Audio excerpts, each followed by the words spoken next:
আজকে লন্ডনে অন্তর্বর্তীকালীন সরকারের মাননীয় প্রধান উপদেষ্টা জনাব অধ্যাপক ডক্টর মোহাম্মদ ইউনূস এবং বিএনপির ভারপ্রাপ্ত চেয়ারম্যান জনাব তারেক রহমানের মধ্যে যে বৈঠক অনুষ্ঠিত হয়েছে, এই বৈঠকের দিকে গোটা দেশবাসীর দৃষ্টি ছিল। বৈঠক পরবর্তী প্রেস ব্রিফিংয়ে আমরা জানতে পারলাম যে সেখানে নির্বাচনের সময়সীমা নিয়ে একটা সমঝোতা হয়েছে। জনাব তারেক রহমান তিনি প্রস্তাব করেছেন আগামী রমজানের আগে যাতে জাতীয় নির্বাচন অনুষ্ঠান করা হয়।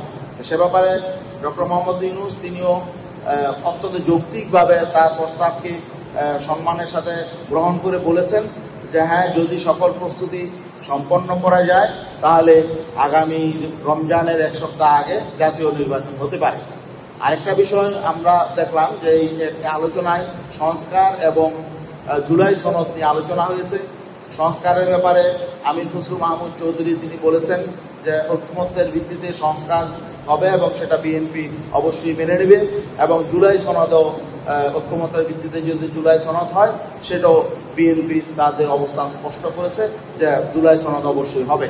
অতএব আমরা এই আজকের এই বৈঠক থেকে যে বিষয়টি আমাদের পরিষ্কার হলো যে আগামী দিনে জাতীয় রাজনীতিতে যে সংকট সংশয় ছিল এটা অনেকটাই কেটে গেছে।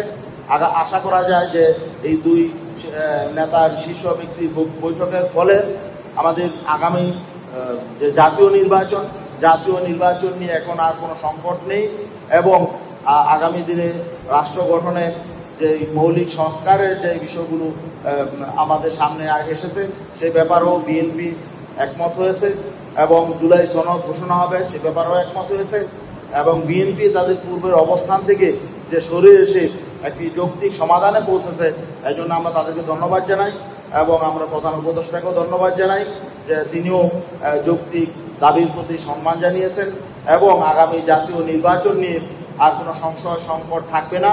সকল রাজনৈতিক দলগুলো এই সিদ্ধান্ত এবং এই ডক্টর মোহাম্মদ ইউনূস এবং জনাব তারেক রহমানের মধ্যে যে সমঝোতা সমন্বয় হয়েছে, বাংলাদেশের সকল রাজনৈতিক দল আশা করি এই বিষয়টিকে সম্মানের সাথে গ্রহণ করবে, এবং আমরা সমঝোতা সমন্বয়ের মধ্য দিয়ে আগামীতে একটি সুষ্ঠু নিরপেক্ষ নির্বাচনের জন্য আমরা সকলের প্রস্তুতি নিব।